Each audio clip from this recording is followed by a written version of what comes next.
पीछे नहीं आने वाले हैं हम, पीछे आने वालों में से नहीं है हम।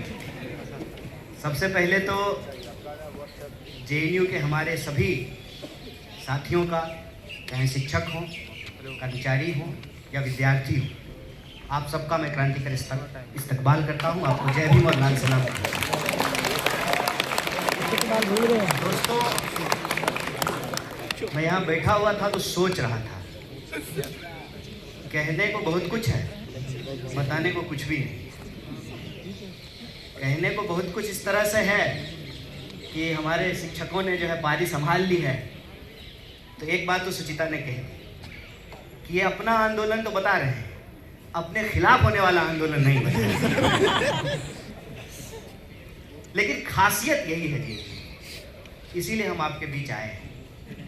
आपको कुछ बताने नहीं आए, आप हमसे ज़्यादा समझदार हैं और हमको भी आपकी उम्र में लगती थी कि हमको दुनिया की सबसे ज़्यादा समझ है और आपको भी लगनी चाहिए। हम बस इस सॉलिडेरिटी मीटिंग में इसलिए आए हैं कि हमारे लिए कोई करके गया और आप अपनी आने वाली पीढ़ी के लिए कर रहे हैं। जेएनयू एक सिलसिला है। अगर हम समझते हैं कि जेएनयू एक विश्वविद्यालय है तो शायद हम जेएनयू को नहीं समझ पा रहे। जेएनयू एक स्पिरिट है। जेएनयू नाउम्मीदी के इस दौर में एक उम्मीद है, इसलिए हम आपके बीच में आए। और इसमें कोई दो राय नहीं है कि आप जीत जाएंगे। ये जो चारों ऑफिस बेरर हैं हमारे कॉमरेड, आप जीतेंगे। आप नहीं जीतेंगे, फिर जेएनयू जीतेगा। बस मैं आपसे 2-3 बात कहूँगा। पहला तो ये कि अभी कॉमरेड रोहित ने रजत दत्ता को याद किया। हम लोग यूनिवर्सिटी हड़ताल किए थे और ये जो जेएनयू एडमिन के सामने टी पॉइंट है, वहाँ पे हमने उनकी गाड़ी रोक दी। सर दोपहरी में जो है जा रहे थे, मस्ट भी डायबिटीज़ पेशेंट रहे होंगे। बहुत तेज उनको गुस्सा आया। बोले तुम लोग यूनिवर्सिटी क्यों बंद किए हो? बोले कि अपने अधिकार के लिए बंद किए, पूरे एटीट्यूड में। बोले कि क्या क्या नाम है? बोले शौक से लिख लीजिए। वो सीधा वाइस चांसलर के पास गए, बाय नेम कंप्लेन कर दिया। सब जो है संगठन से 2-2 लोगों को फाइन हो गया। देखिए, समझदार वाइस चांसलर और मूर्ख वाइस चांसलर में क्या फर्क होता है, ये हम आपको बताते हैं। समझदार वाइस चांसलर जो है वो ये जानता है कि किसी भी स्थिति में भद हमारी पिटनी है तो इज्जत बचा लेते हैं। उस वक्त के वाइस चांसलर बहुत समझदार थे। शिक्षक को समझाया, कंप्लेन किया, फाइन किया और जब एडमिशन लेने के लिए दोबारा रजिस्ट्रेशन के लिए गए तो एडमिशन बोला कि फाइन दो। बोले फाइन तो नहीं देंगे, माफ़ी मांग लेंगे। तो बताइए सावरकर और भगत सिंह में क्या फर्क रहेगा? इसीलिए हमने कहा कि जेएनयू एक सिलसिला का नाम है। तो जो है वाइस चांसलर कहा ठीक है, किसी को बताना मत, फाइन हम भर देते हैं। एक तो जो टीचर यहाँ साथ खड़े हैं, हमारी लड़ाई में हमेशा खड़े रहे, हम इनके खिलाफ भी लड़े हैं। दूसरा कि वही टीचर जिनके खिलाफ हम लड़ते हैं, जो हमको सिखाते हैं, वही सिखाते हैं कि लड़ो, सच के लिए लड़ो, न्याय के लिए लड़ो। और आजकल एक वर्ड बहुत मीडिया में चलता है ना, सनातन। क्या है सनातन? संघर्ष ही सनातन है। जब से यह सृष्टि बनी है, जब तक यह सृष्टि रहेगी, अगर कुछ सनातन है तो संघर्ष है। इसलिए संघर्ष करने से कभी मत घबराइएगा, चाहे उसका परिणाम कुछ भी हो। और जब हम जेल गए तो सबसे ज्यादा मुखर वॉइस के तौर पे अगर कोई लड़ रहा था तो रजत दत्ता लड़ रहे थे। यहाँ से हम उनको याद कर रहे हैं। इसलिए हमने कहा कि जेएनयू एक सिलसिला है और उस सिलसिले में हमको 2-3 बात समझनी है। ये कोई नई बात नहीं है। हम लोग यहाँ कुछ हजार लोग बातचीत कर रहे हैं और ब्रह्मपुत्रा के सामने लाल बेंच पे बैठ करके 3-4 लोग कह रहेगा ये वामपंथियन सब जो है ना, इनको कोई काम नहीं है। भाई अब तो मैं कांग्रेस में हूँ। तो ये ना हमेशा होता है, कुछ लोग लड़ते हैं, कुछ लोग उस लड़ाई का फल खाते हैं और कुछ लोग फल खाने के बाद भी उसका मजाक उड़ाते रहते हैं। इसकी परवाह मत कीजिए, लड़ते रहिए। और कोई बाहर मुझे पूछता है, मेरी अंग्रेजी बहुत अच्छी है, बहुत शानदार, इतनी अच्छी है कि मैं आज तक उसको बोलने का हिम्मत नहीं जुटा पाया। और जेएनयू से मेरा जो कहिए एक ना लव हेट रिलेशनशिप है, मोहब्बत भी इतनी भी है और गुस्सा भी कभी कभी बहुत आता है। हम बताते हैं 18 में पीएचडी करके हम पहली बार किसी पब्लिक इवेंट में आए, 8 साल के बाद पहली बार आए। और वो इसलिए आए हैं कि हमको लगा ये जेडीयू में आज तक हुआ ही नहीं। सरकार हमारे खिलाफ होती है, एडमिनिस्ट्रेशन का एक हिस्सा हमेशा स्टूडेंट मूवमेंट के साथ होता है, क्योंकि जेएनयू का एडमिनिस्ट्रेशन कोई बाहर से आकर के नहीं बनता है, जेएनयू के ही टीचर और जेएनयू के ही कर्मचारियों से बनता है। तो जब हम जेएनयू बोलते हैं तो सिर्फ विद्यार्थियों का नहीं, विद्यार्थियों का, कर्मचारियों का, शिक्षकों का, पेड़ों का, पौधों का, पहाड़ों का, लाइब्रेरी का, क्लासरूमों का जेएनयू है। और यह जो मानसिकता है ना आज जो हमारे ऊपर थोपी जा रही है कि देश अलग है, देशवासी अलग है, एडमिनिस्ट्रेशन अलग है, स्टूडेंट अलग है, ये जो मानसिकता है इसी को कहते हैं गुलाम मानसिकता। और हमको नागरिक से लगातार गुलाम बनाने की कोशिश की जा रही है। जब हम ऊपर से जाते रहते हैं कभी कभी तो जेएनयू में आज भी सबसे ऊंची कोई चीज दिखती है तो वो लाइब्रेरी दिखती है और मन में एक सुकून रहता है कि चलिए आज भी जेएनयू का एडमिनिस्ट्रेटिव बिल्डिंग लाइब्रेरी से छोटा है। जिस दिन एडमिनिस्ट्रेटिव बिल्डिंग लाइब्रेरी से बड़ा हो जाएगा उस दिन जेएनयू नहीं रहेगा, इस बात को याद रखिएगा। और इसीलिए ये जो लाइब्रेरी का सवाल है और उस सवाल को लेकर के जो जेएनयू का रेस्ट्रिक्शन है, इसका एक लार्जर पॉलिटिकल और फिलोसफिकल कॉन्टेक्स्ट है। फिलोसफिकल कॉन्टेक्स्ट ये है कि आप पढ़ने से रोकना चाहते हैं। मैं जब आया जेएनयू तो सतलज में था, तो मुनिरका में कौन रहता है सर? अगर आपको पैसा हो जाए, ईमानदारी से बोलिए, अगर आपको पैसा हो, सर अजय सर आप पसंद यार रहते हैं ना, कौन रहता है मुनिरका? मुनिरका में वो रहता है जो वसंत कुंज का किराया नहीं दे सकता है। ये इसमें क्या झूठ है? जबरदस्ती का हम कोई नॉस्टैल्जिया नहीं ओढ़ना चाहते। जबरदस्ती का जो है ना, हमको गरीबी का कहानी मत सुनाओ। हम गरीब थे, अब नहीं है। तो ना जबरदस्ती का गरीबी ओढ़ने का बात नहीं है, सच्चाई की बात है। तो क्या देश सिर्फ एक तरह के लोगों का होगा कि सब लोगों का होगा? क्या यूनिवर्सिटी सिर्फ एक तरह के लोगों की होगी या सब तरह के लोगों की होगी? यही सवाल है। और देश मतलब क्या? हिमालय, समंदर, नदियां, या देश में रहने वाले लोग? ठीक उसी तरह से विश्वविद्यालय का मतलब क्या? सिर्फ वाइस चांसलर, एडमिनिस्ट्रेटिव बिल्डिंग, सड़कें, या जेएनयू में रहने वाले लोग, जेएनयू में रहने वाली वो तमाम चीजें? बाहर कोई पूछता है जेएनयू की याद आती है? हम बोले आती है, बिल्कुल आती है। जेएनयू नहीं होता तो हम नहीं होते। अब इसमें अच्छी भी बात भी है और बुरी बात भी है, इसीलिए हमने कहा कि लव हेट रिलेशनशिप है। तो बता क्या खास है जेएनयू का? और ये मैं मेटाफोरिकल नहीं बोल रहा हूं, इसको मेटाफोरिकली मत समझिए। हमने कहा कि जेएनयू का मतलब ये है कि हमने अपनी आंखों से गिलहरी, कबूतर, बिल्ली और कुत्ता एक साथ खाना खाते हुए देखा है। तो मेटाफोरिकली नहीं बोल रहा। बिहार का एक सुदूर देहात का आदमी हिंदी भी जोड़ जोड़ करके बोलता है, हिंदी बोलते बोलते भोजपुरी बोलने लगता है। वो अंग्रेजी की पीएचडी स्कॉलर केरला की लड़की से शादी किया है। बताइए जेएनयू में ही संभव है? नहीं है।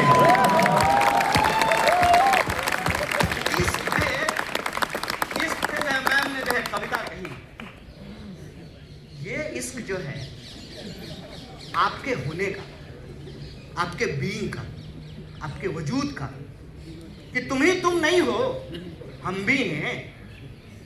देश प्रधानमंत्री नहीं होता है, सिर्फ प्रधानमंत्री नहीं होता, हम भी हैं। विश्वविद्यालय सिर्फ वाइस चांसलर नहीं होता है, हम भी हैं। और क्या मांग रहे हैं? पढ़ने के लिए जा रहे हैं। कौन जाता है? पिटते हैं सारे लोग। आप में से सारे लोग पिटे होंगे पढ़ने के लिए। कौन पढ़ना चाहता है?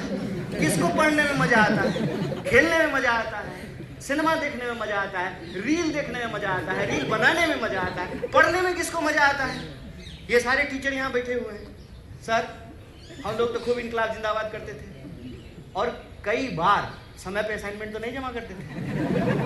और ये जो रेस्टिगेट हुए हैं, ये किसी एवरेज स्टूडेंट से कम ही लाइब्रेरी जा पाते होंगे बेचारे। ये तो दूसरे के अधिकार के लिए रेस्टिगेट होते हैं। चलिए मान लेते हैं जगह कम है। अरे तो मई की दोपहरी में, जेठ की दोपहरी में ज्यादा से ज्यादा क्या करेगा? भात खा लिया है, सो जाएगा लाइब्रेरी, नाक बजाने लगेगा, बगल वाला उठा देगा, ये भाई आवाज कर रहे हो, और क्या ले लेगा? मुनीरका में कौन लोग रहता है? ये हमेशा से हम सुने हैं, इसीलिए बात हम बोल रहे हैं। ये पीछे किसी चाय की दुकान पे, लाइब्रेरी कैंटीन में, कहीं किसी हॉस्टल के सामने बैठ करके, ताप्ती के सामने, कहीं 5 लोग, क्या हो रहा है?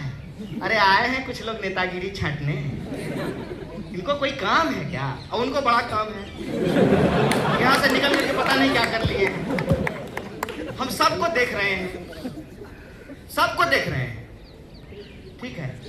तो ये हमेशा से बोलते हैं। वो क्या करते, मैं सब तक रहता था, लोग पानी का ठंडा बोतल सब भर करके लेके चले जाते। कुछ लोग गेट पे खड़ा हो जाता था, हटाओ निकालो पानी, तुम पानी पी जाओगे तो हम क्या पिएंगे? अरे तो तुम नहाओगे क्या कूलर के पानी से?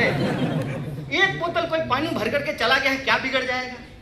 ये मानसिकता का सवाल है। और आपने अंग्रेजी में कहा ना फ्यूडलिज्म, तो मैं इतना भारी जार्गन तो मैं इस्तेमाल नहीं करता हूँ सर।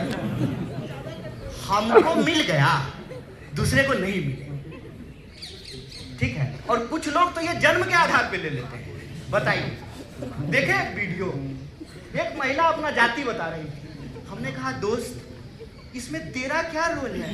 मम्मी पापा को थैंक यू बोलो ना। किसी के पैदा होने में, बताइए मेरे पैदा होने में मेरा क्या रोल है? अब उसके आधार पर मुझे कुछ मिल गया है, तो ये गिनाने वाली बात है। और मजेदार बात जान लीजिए, सिर्फ इतने तक नहीं रुकते हैं, और दूर चले जाते हैं, कोई और महान चीज से अपने आप को जोड़ देते हैं।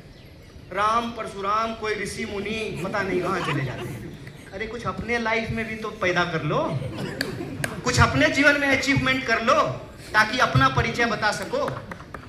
माना कि तुमने मेहनत करके जेएनयू में एडमिशन लिया, बहुत धन्यवाद, तुम्हारी काबिलियत, तुम्हारे मेरिट को सैल्यूट। तुम उतना ही मेरिटोरियस है जितना मेरिटोरियस देश के प्रधानमंत्री हैं, माना। और इतना मेरिटोरियस है कि इजराइल के प्रधानमंत्री को इंप्रेस करने के लिए डांस कर रहे हैं।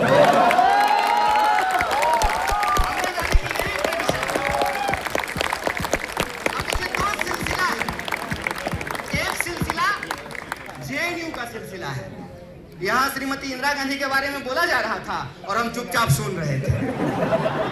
ये जेएनयू का सिलसिला है। और एक सिलसिला आदरणीय वाइस चांसलर, क्या नाम है उनका? अच्छा, शांति श्री। तो एक तो और तो कुछ समय के बाद से ना ऐसे वाइस चांसलर आ रहे हैं सर कि उनका नाम लेने के लिए डिक्शनरी खोलना पड़ेगा।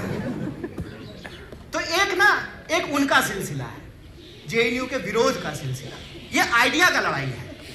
उसमें क्या है ना कि प्रधानमंत्री डांस करते हैं इजराइल को इंप्रेस करने के लिए, वाइस चांसलर डांस कर रहे हैं प्रधानमंत्री को इंप्रेस करने के लिए।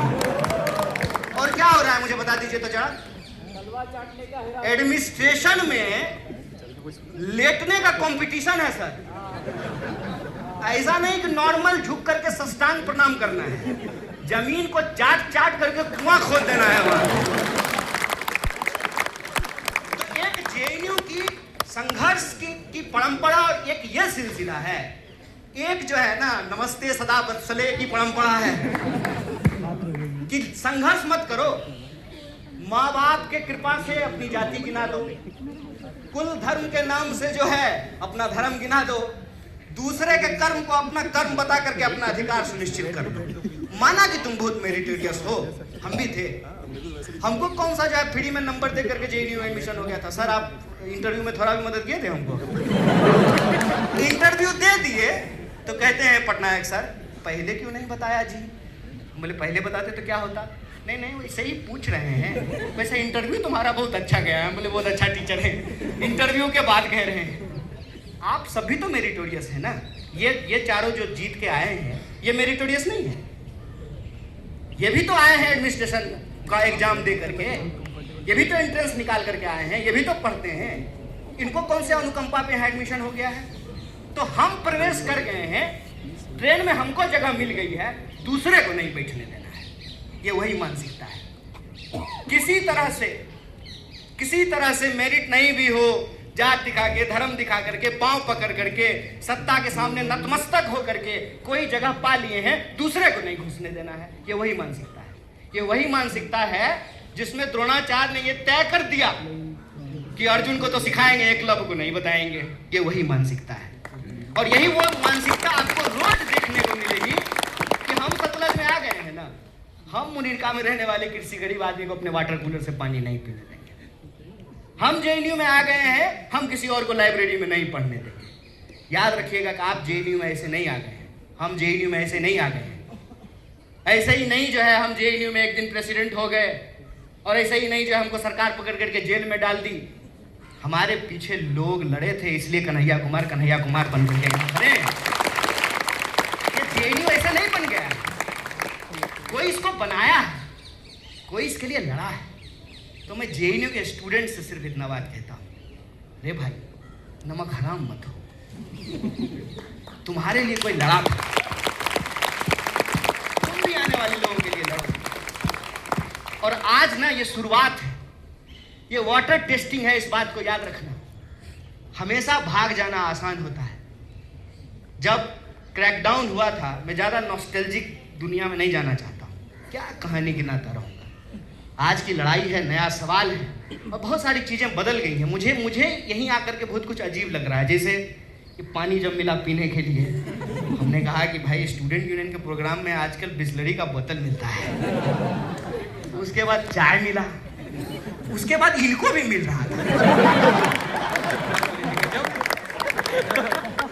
और आप जितने लोग सामने बैठे हैं, मैं बमुश्किल किसी को जानता हूँ।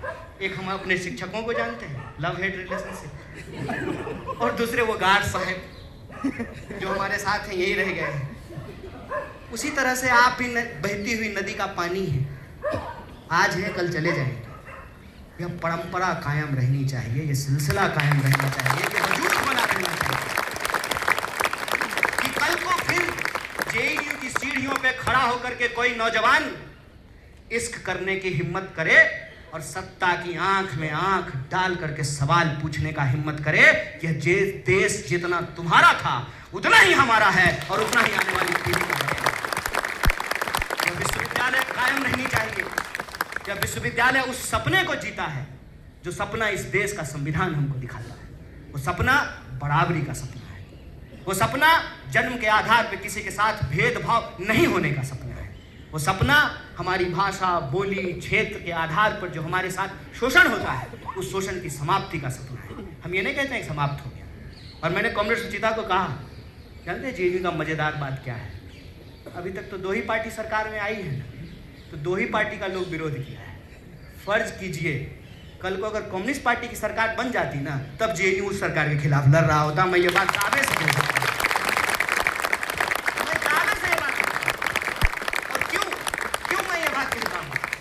जब 2011 में मेरा एडमिशन हुआ सर, 12 में जो है चुनाव हुआ, सुचिता प्रेसिडेंट बनी, हमारी प्रेसिडेंट बनी थी, हम लोग एक दूसरे के खिलाफ लड़ रहे थे।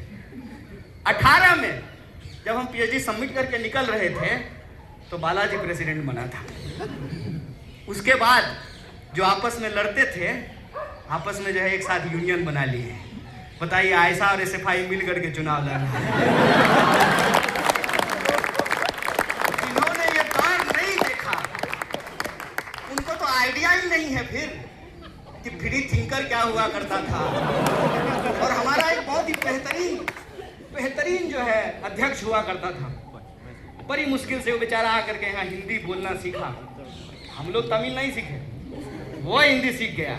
वो अपने भाषण में बोला था एक बार जा करके, और मुझे आज तक वो बात याद है।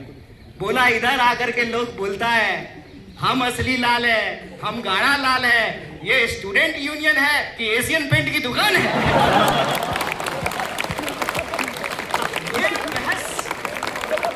ये बहस हमेशा इस विश्वविद्यालय में रहेगा।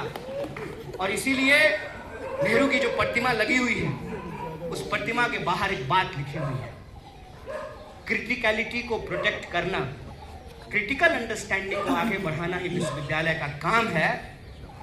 हो सकती है कि इसमें बहुत सारी कमियां हो, लेकिन हमको इस बात का गर्व है कि इस देश में बखूबी कोई विश्वविद्यालय अगर इस भूमिका को निभा रहा है तो उसका नाम जेएनयू है। इसीलिए जब हम कहते हैं वी आर जेएनयू, तो हम गर्व महसूस करते हैं। होगी नाराजगी, होगा गुस्सा, लेकिन जब कहते हैं वी आर जेएनयू तो उस रिश्ते से, उस सिलसिले से, उस ट्रेडिशन से जो है एक नाता बन जाता है।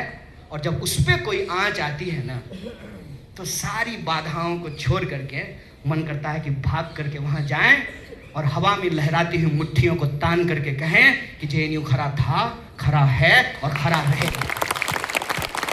इसलिए खरा रहेगा कि कल को फिर से काला हांडी से खाया हुआ कोई नौजवान जिसको ना हिंदी आती है ना अंग्रेजी आती है, उसको उड़िया बोलते हुए अफसोस नहीं हो।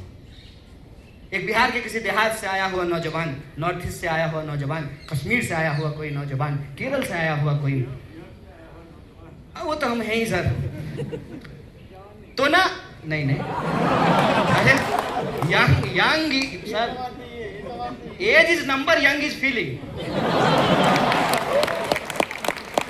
तो हम ये कह रहे हैं कि वो सिलसिला कायम रहना चाहिए। और ये जो पूरा का पूरा मसला है लाइब्रेरी का, इसको यूं समझ लीजिए कि ये ना वाटर टेस्टिंग है। इसको ये मत समझिए कि फेस रिकॉग्निशन, ये सब डिवाइड करने का कोशिश है। सर्विलांस, सिक्योरिटी, अरे कौन सा वहाँ परमाणु बम रखा हुआ कि कोई चुरा करके चला जाएगा, फॉर्मूला रखा हुआ है। वो तिरंगा सिनेमा में एक नहीं था कि हमने जो है सर्किट निकाल लिया है, फ्यूज कंडक्टर, कौन सा फ्यूज कंडक्टर वहाँ रखा हुआ है? कौन किताब चुराता है? किताब ही तो सर एक ऐसी चीज है कोई चुराता नहीं है, आप कहीं छोड़ करके चले जाइए। तो लाइब्रेरी रोक रहा है, ये अभी लाइब्रेरी रोक रहे हैं। असल बात मैं बार बार जो कहता हूँ, देखिए हम लोग एक बड़े नाटक का छोटा सा पात्र है, बहुत छोटा सा। Privatisation of profit, socialisation of loss, monopoly of power. और ये जो एप्स्टीन में निकल करके सामने आ रहा है ना, ये इसकी हकीकत है कि दुनिया भर के चोर जो हैं ये एक इकट्ठा है और चारागाह बना लेना चाहते हैं दुनिया को। और विश्वविद्यालय उनके आंखों में खटकता है, क्योंकि विश्वविद्यालय आपको सवाल पूछने के लिए सिखाता है, विश्वविद्यालय आपको क्वेश्चन करने के लिए सिखाता है। और जैसा प्रोफेसर पटनायक ने कहा कि टीचर की ताकत स्टूडेंट है, स्टूडेंट की ताकत विश्वविद्यालय का ताकत समाज है। इसीलिए आप बार बार देखेंगे कि विश्वविद्यालय को समाज से काटने की कोशिश की जाती है। ये एक डेलिबरेट अटेम्प्ट था कि जेएनयू को बदनाम किया जाए। और ये बात मैं बार बार कहता हूं कि किसी विधवा की जमीन कब्जा करना हो ना, तो उसको चरित्रहीन और डायन बताना जरूरी है। समाज में उसको लेकर के डर हो कि अपना पति खा गई, अब तुम्हारा पति खा जाएगी। और जब ये डर समाज में कायम हो तो समाज और विश्वविद्यालय अलग हो जाते हैं। फिर जब विश्वविद्यालय पर हमले होते हैं सरकार के द्वारा, तो विश्वविद्यालय के साथ कोई खड़ा नहीं होता है। और असल बात यह है कि ये जो पूरा का पूरा लूट का मामला है, बसंत कुंज जैसी जगह पे, आप में से बहुत सारे लोग हवाई जहाज चढ़े होंगे, ऊपर से जाते हैं कितना सुंदर लगता है। खाली कंक्रीट ही कंक्रीट है। दो ही जगह ग्रीनरी नजर आती है, एक जगह जहां आदरणीय राष्ट्रपति रहती है, दूसरी जगह आदरणीय वाइस चांसलर रहती है। क्यों नहीं खटकेगी? सर आप लोग तो घर लिए होंगे ना, बाहर में बुक तो कराए होंगे ना, आप बाहर ही रहते हैं ना, तो सर 3-4 करोड़ में तो फ्लैट मिलता होगा बसंत कुंज में। 4.5 करोड़ में खरीद लिए होंगे आप। 4.5 करोड़ में फ्लैट मिलता है सर। ये 1000 एकड़ जमीन है।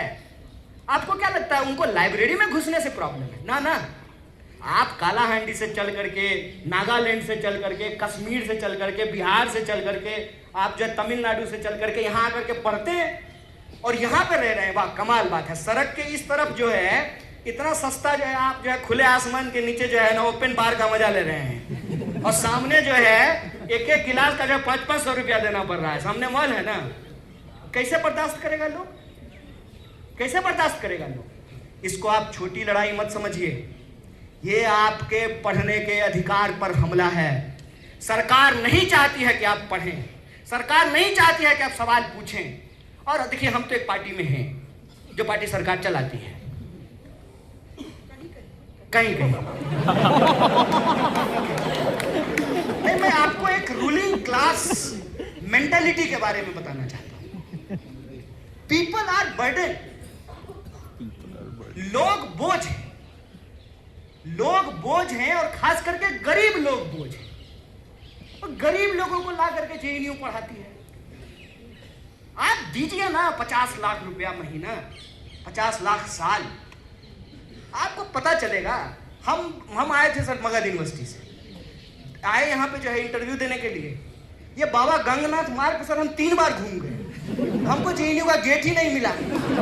हमको लगा कि देश की इतनी बड़ी यूनिवर्सिटी है, कोई शानदार गेट होगा, हम बार बार सामने से गुजर जाएं, हमको जेएनयू मिला ही नहीं। तो हमने भाई से पूछे, भाई जेएनयू कहाँ है? तो बोला कौन सा? बोले कौन सा? एक ही जेएनयू है। बोला नहीं, 2 है। बोले 2 है? हमको तो एक ही पता है। बोला एक ओल्ड है एक न्यू है। अब हम कंफ्यूज हो गए, नए में जाएंगे पुराने में?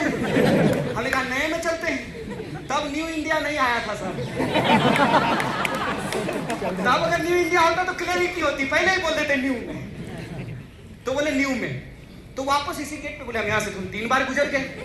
वहां गए हम डरते डरते, अभी हमारे गार्ड साहब हमको इतना प्यार से बतियाए हैं, ठीक है ना।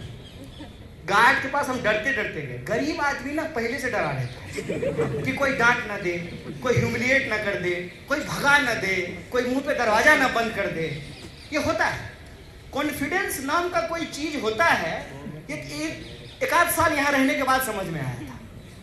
तो डरते डरते गार्ड के पास गए कि डांट ना दे। बोले कि जेएनयू यही है? बोला जी यही है।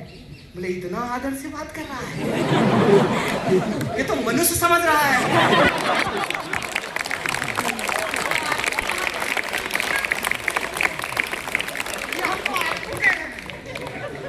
हम बोले सर, बोला सर मत कहिए। बोले नहीं आप सर हैं, हमको सबको सर कहने की आदत है। बोला कि यही जेएनयू है, कहाँ जाना है? हम बोले इंटरव्यू है हमारा। हम इंटरव्यू देने ऐसे आए थे जैसे एमआर का नौकरी करने के लिए। बढ़िया टक करके पेंट में सर, शर्ट पहन करके आए थे, हवाई शर्ट पहन करके। तो ना एक आदमी को रोका, वो सीनियर रहे हो। बोला कि इनको जरा छोड़ दीजिएगा एड ब्लॉक। हम पीछे बैठ गए। हम उसको बोले कि किराया भी लीजिएगा क्या? बोला नहीं भाई किराया नहीं लेंगे, हम भी यहीं पढ़ते हैं। हो गया एडमिशन। पहला दिन क्लास में गए, प्रोफेसर मालाकार थे, आए क्लास में, वो आए, हम खड़े हो गए, बाकी सब बैठा हुआ था। बोले खड़े क्यों हो गए? हम बोले सर आप आए हैं क्लास में इसलिए खड़े हो गए। तो बोले कि इसमें हमने ऐसा क्या कर लिया कि तुम खड़े हो रहे हो हमको देख के? तो बोला कल तुम भी हो जाओगे। हम बोले हाँ बात तो ठीक है, टीचर होने ही तो आए हैं। बोले कि मेरी पीएचडी हो गई, तुम्हारी पीएचडी हो जाएगी, हमारे तुम्हारे में क्या फर्क है? फिर हमारा कॉन्फिडेंस इतना, वैसे सर हम सिगरेट नहीं पीते हैं, हमारा कॉन्फिडेंस इतना था कि हम पटनायक सर के पॉकेट से सिगरेट निकाल लेते थे। फर्क देखिए, कैसे आए थे और कैसे बन गए। क्या सर? और झूठ बोल रहे हैं, खाली केला खाली थोड़ी गए थे इनके घर। 20 दिन जेल में थे, बड़ी जोर से तलब हो रही थी। तो मैं सोचा कि सर के पास जाता हूँ,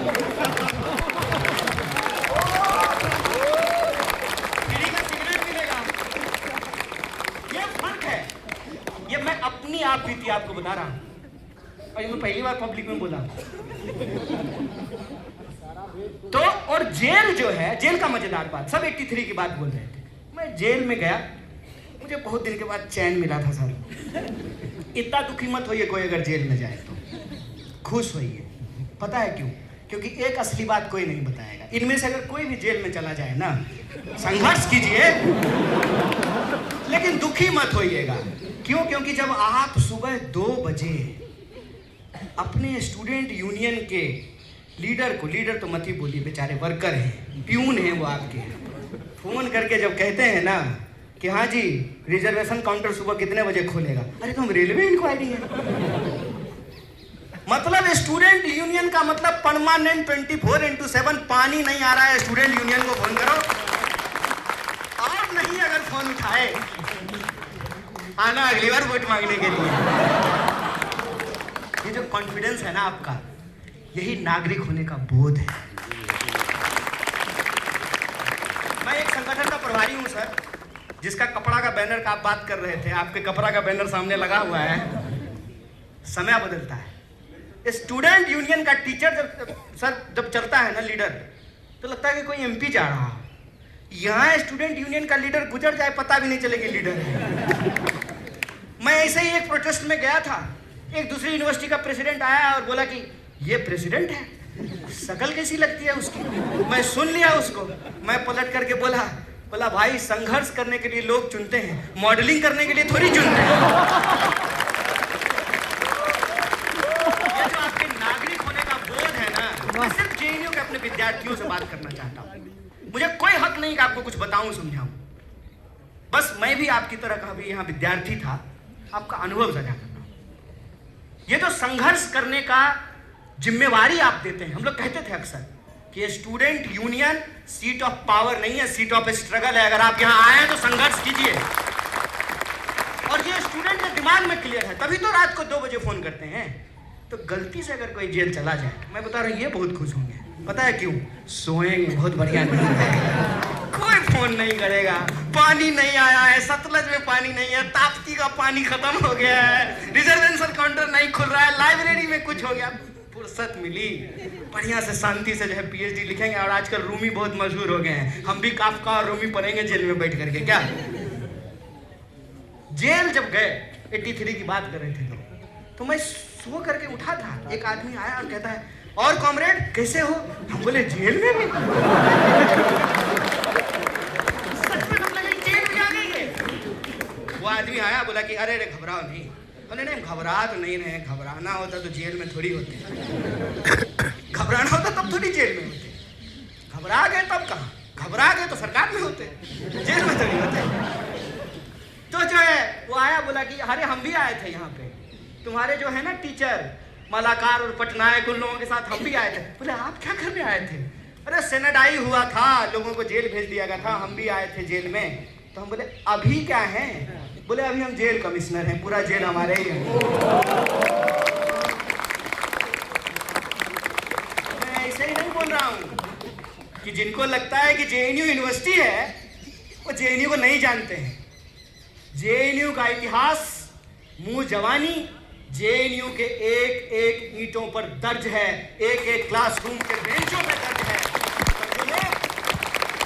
जो लोग यहाँ आए उनका सौभाग्य, वो उनकी जिंदगी के सबसे बेहतरीन दिनों में से एक है, इसीलिए प्यार है।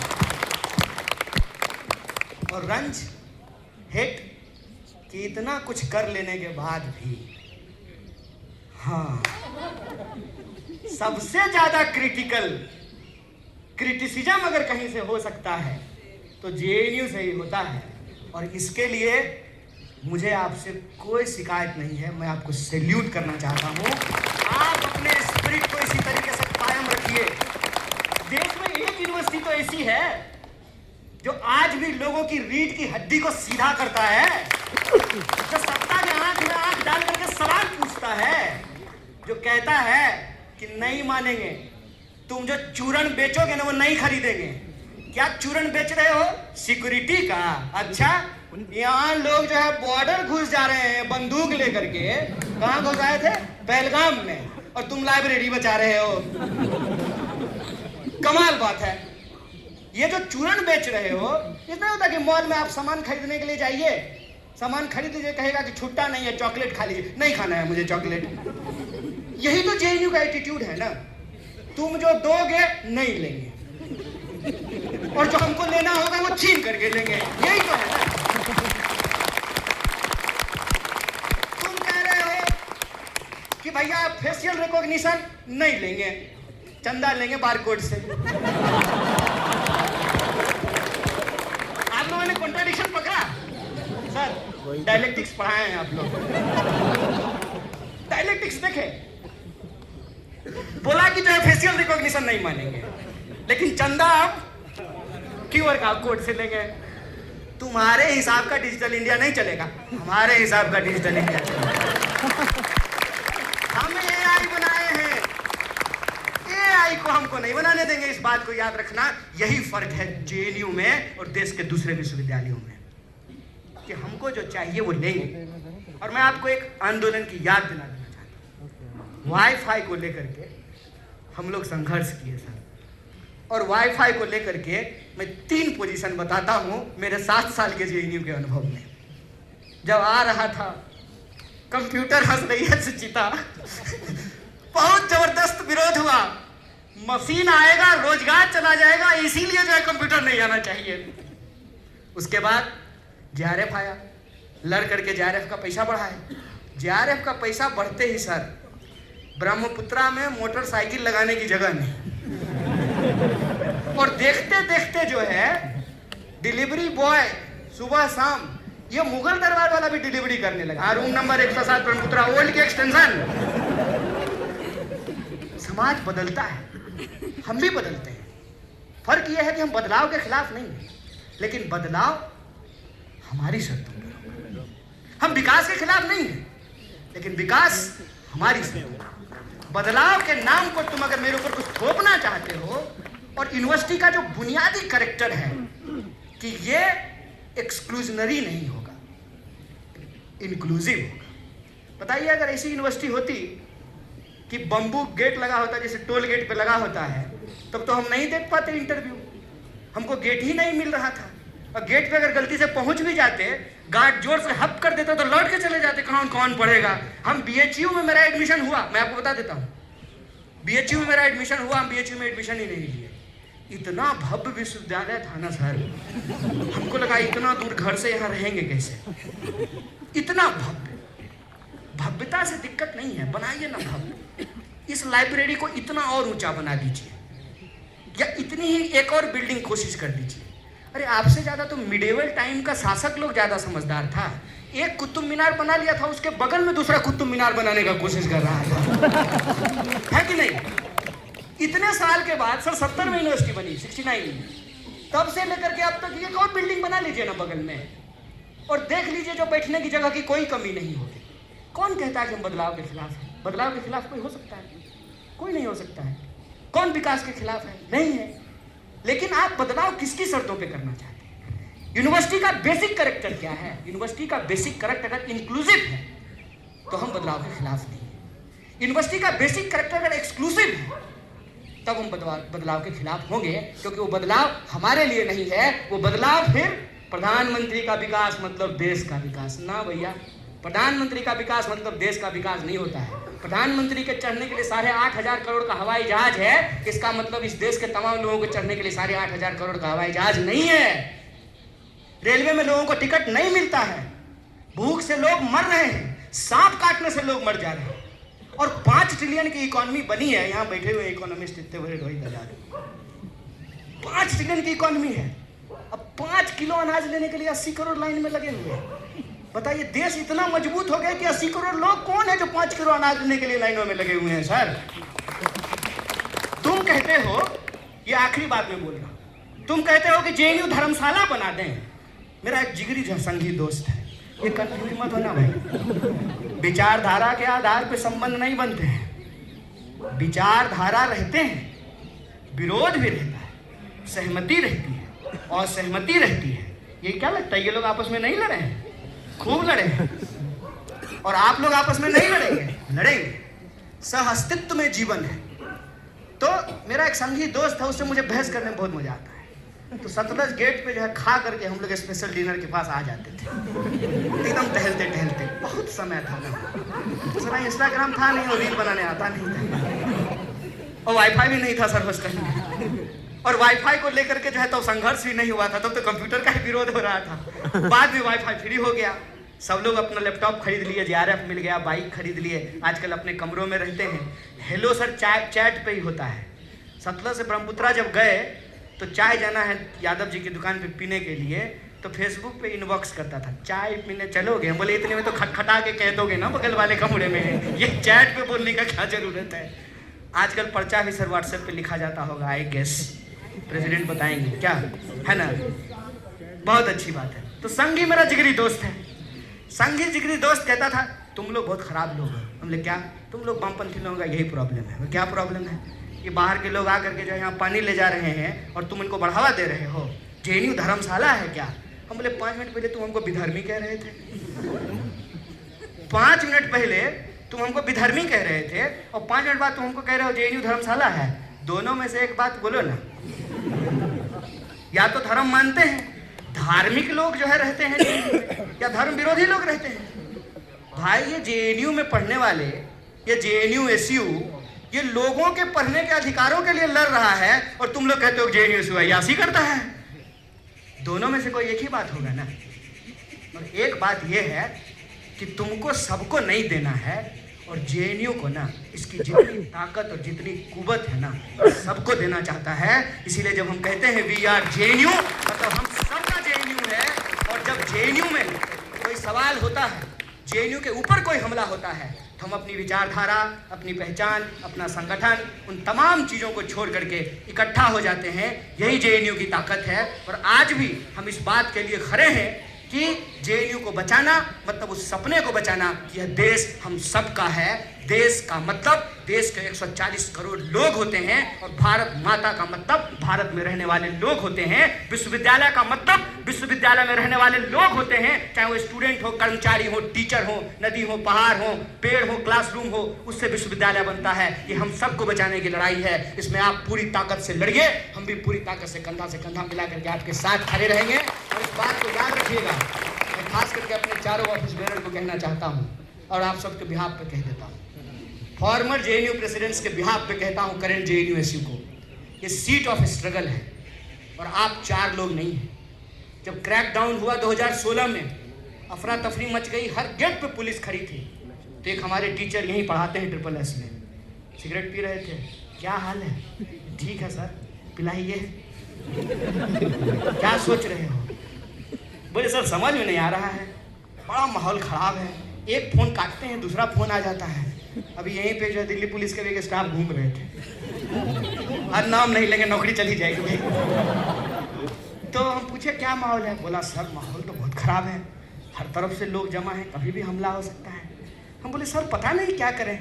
बोले सुनो, यही शब्द था उनका और यही मैं आपके सामने दोहरा रहा हूँ। सुनो, ये मत सोचना तुमको 1000 लोगों ने वोट दिया है, ये मत सोचना कि तुम्हारे संगठन में 10-15 लोग हैं, ये मत सोचना। ये सोचना कि तुम जेएनयू एसयू के प्रेसिडेंट हो। और जब हम जेएनयू एसयू कहते हैं ना, तो ये 2016 में नहीं है, ये आज़ादी के पहले शुरू होता है और ये तुम्हारे मरने के बाद भी कायम रहेगा। तुम उस परंपरा के वाहक हो, इस बात को याद रखना। बात को याद रखना कि तुम सिर्फ 1000 स्टूडेंट के प्रेसिडेंट नहीं हो, तुम 8000 स्टूडेंट के प्रेसिडेंट हो, चाहे वो एबीवीपी से भी जुड़ा हुआ क्यों नहीं है, चाहे वो तुमको वोट दिया या नहीं दिया, तुम पूरी यूनिवर्सिटी के प्रेसिडेंट हो। और तुम अगर भागे तो पूरा का पूरा यूनिवर्सिटी डिमोरलाइज होगा। तुम्हारे कंधे के ऊपर अब ये जिम्मेवारी है कि उस विरासत को, उस परंपरा को, उस सिलसिला को कायम रखो जिसको हम जेएनयू एसयू कहते हैं। तो आप 4 लोग नहीं हैं, आप जेएनयू एसयू हैं। और इस वाइस चांसलर को ये कहना चाहते हैं कि आप यहाँ से पढ़ी हैं। अफसोस की बात है, अगर जगदेश कुमार था तो कहते हैं ना कि गालिब दिल को बहलाने का ख्याल अच्छा था, कहते थे बाहर का आदमी है। आप तो यहाँ से पढ़ी हैं मैडम, आपको मालूम नहीं है कि जेएनयू एसयू क्या है? ये आपको क्या लगता है एक संगठन के लोग हैं? और ये बात क्या सिर्फ SSS की सीढ़ियों तक रहने वाली है? आज यहाँ से हम आपको ऐलान करते हैं कि अगर आप जेएनयू एसयू को बहाल नहीं करेंगे, पूरे के पूरे जेएनयू एसयू की विरासत के बिहाफ पे ये बात कहते हैं। जो यूनिवर्सिटी आज यहाँ पढ़ रहे बच्चों के साथ बनता है और जो लोग पढ़ के जा चुके हैं उनके बिहाफ पे कहते हैं आपको मुंह की खानी पड़ेगी, आपको जेएनयू एसयू को बहाल करना पड़ेगा।